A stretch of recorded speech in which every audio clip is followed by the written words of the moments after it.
An endless flat desert made out of depth texture number 2, which I literally found on Google Images, is not the best way to make an interesting game location.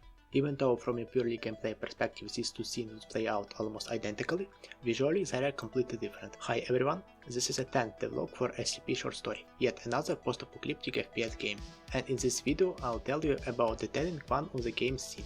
First, I decided to upgrade the game to a newer version of the Unity engine, because some of my assets stopped working with 2022 version. I wonder why. That part went relatively smoothly. Then I switched to URP, the Universal Render Pipeline. That was less smooth. I was greeted with pinned materials and broken shaders, a classic issue when switching render pipelines. Fixing the pinned materials wasn't too hard, and some of my assets already had patches for that, except the camera block shader. That asset didn't support URP at all, so I, alongside with my buddy ChatGPT, had to dig into how camera shaders work in URP and how to write them. After many attempts and digging through online resources, we managed to fix it, by fully rewriting both the shader and the scripts that used it.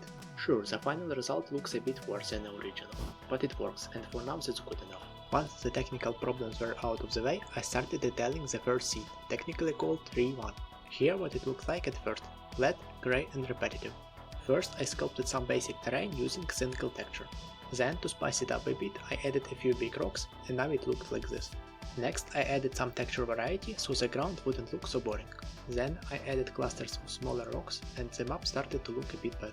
Still, it needed some flora so it wouldn't feel so empty. According to the game's lore, all organic matter outside either died or turned into holograms. So I decided to add holographic trees.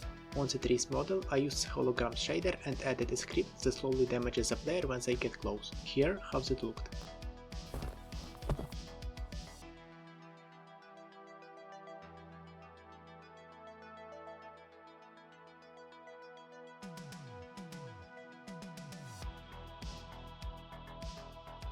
Then I created a few variations of these trees and placed them around the scene. Here's the result. Next I added a road, some signs, a few abandoned vehicles, electric poles, and now the scene looked like this. Final touch, I replaced the default skybox with something more fitting.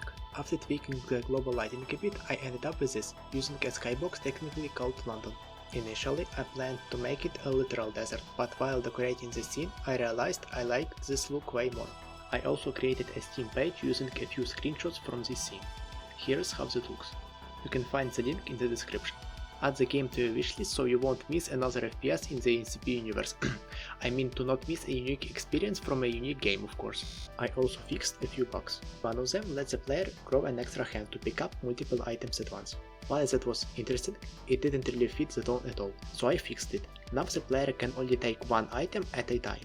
Another bug made the running speed stay the same after switching weapons. The script wasn't updating the player's speed when spawning a new weapon, so I added a few lines of code and that fixed the issue. Finally, I want to thank two people who tested my prototype, Vlad and Mr. 5 to 2025.